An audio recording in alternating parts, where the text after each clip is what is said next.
and then I will be back. I think I'm going to do a look back at one of my first viral videos for the next one, maybe something people got mad at me for, so look forward to that. Thank you for watching. That video was published, I think 7 months ago, 8 months ago maybe now, and no video has come out, so I'm here to finally make that video on the second channel. I want to respond to my thoughts on the School of Life because they have changed drastically, but the video is up presenting my ideas as if I still agree with said video. And I think it actually can be useful rather than just taking down the video and no one knows why it got taken down. I can maybe respond to some of those points and link this video to that video so people can see, how or why I might have changed my mind. So to understand my framework of thinking when I was making that video, I was a YouTuber with 300 subscribers, and I saw the School of Life having such a massive audience as a problem because I thought, wow, I probably could do that better. They seem super biased. They have this name that says they're unbiased. They say they're unideological, and really they are ideological, etc., etc., etc. So I was kind of, mad about that, and I wrote sort of a polemical piece against their channel, very critical of their channel, as you know. So that video blew up. I had no idea it would blow up. And there's no way I could have predicted that. Otherwise, I would have done it a long time ago, probably. And for a while, everything was great. But slowly, when I would revisit the video every now and then, I would notice some things that I didn't quite agree with anymore, and I want to share those. So this right here, I think you can see that, are my 3 critiques of the School of Life. They pretend to be unbiased. They sell a shallow view of philosophy, and they are basically money grubbers. They're profiteers, as I say. Well, revisiting that video as a creator with some amount of stature, now in some amount of reputation, I see it from a completely different angle. And all I'll say is that it's one thing to be a critic, and it's another thing to be someone who's participating in the same field that the School of Life is, for example, which is being a YouTube creator, and I'm a lot more sympathetic to their problems. So, the first point is that they pretend to be unbiased. This is all stemming from their channel trailer, which I don't think should be their channel trailer for the record, that says they are an unideological organization, which implies that they see things fully 360, and that they have no bias or leaning one way or the other. I find that to be quite untrue. And as I point out, the School of Life, which sounds like it's an organization of unbiased truth tellers, maybe like a philosophy course, is more Alain de Botton's perspective on philosophy and emotional intelligence. And I don't think it's that big of a deal in hindsight, so long as the viewer's aware of that. I think they probably should pick another channel trailer, but it's not the biggest crime in the world. My name is Coffee Break, and I'm just a guy. Mostly. I have like a small team like Alain does, but mostly the scripts are written by me. Most of the perspectives and the ideas are mine, and you might get confused coming to Coffee Break thinking, oh, this is like some big organization. Well, it's not, it's just me.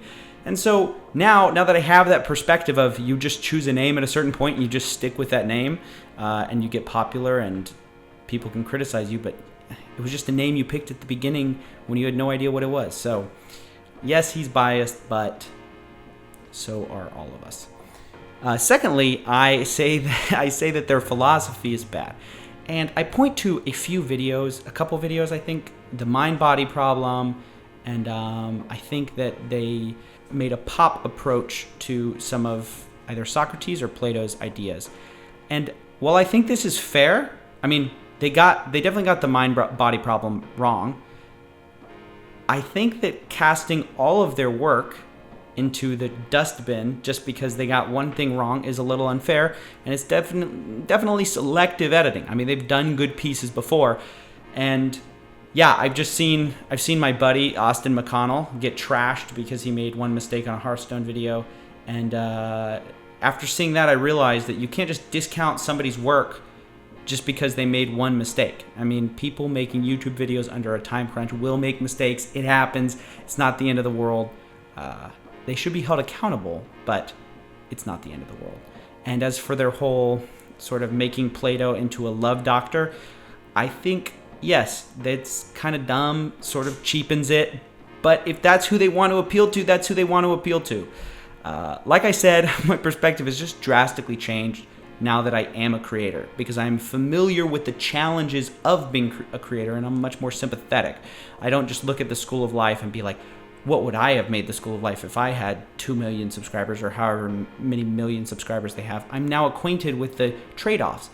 I, as Coffee Break, cannot make an infinitely nuanced video as much as I'd like to. On the cigarettes, gambling, and other things that aren't addictive, that video, for example, had pages and pages that I had to cut because it wasn't interesting to the layman. And I'm appealing to the layperson. I'm not appealing to addiction experts or to gambling experts. I'm appealing to the layman, so I have to cater it to the layman. And so some of that nuance has to leave. It doesn't mean I didn't think of it. It doesn't mean that I didn't care about it or research it or care to get the facts right. It's just I have to appeal to the layman, and I think that's what they were doing. And then finally, that they're profiteers. This one too. Totally reversed my position on it, because I'm now familiar with the fact that when you're doing something you love, you don't make a ton of money from YouTube.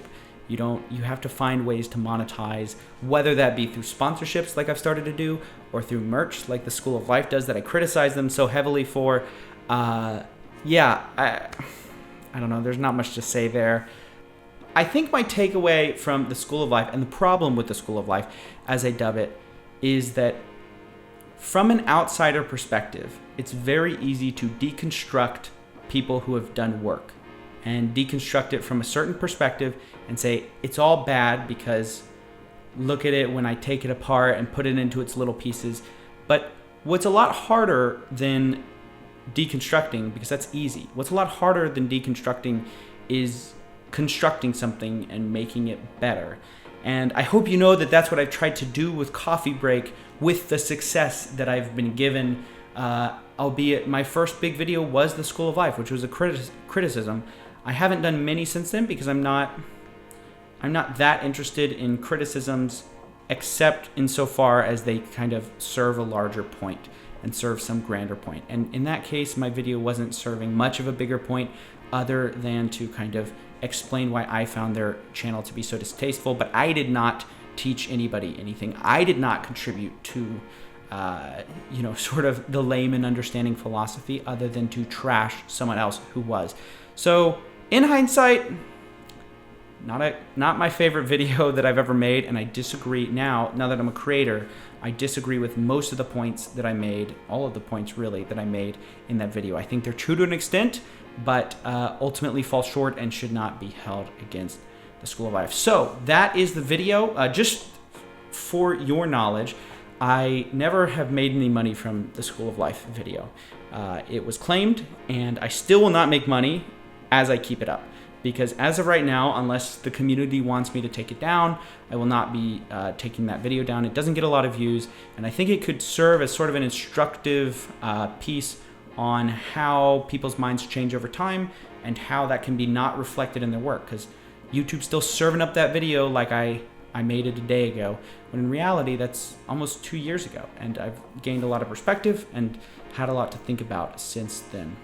And I'm in the middle of a big project right now with a lot of research and a lot of just kind of combing through some books. And yeah, I'm hoping to construct something that you will find valuable in this next video. So I hope you have a lovely new year.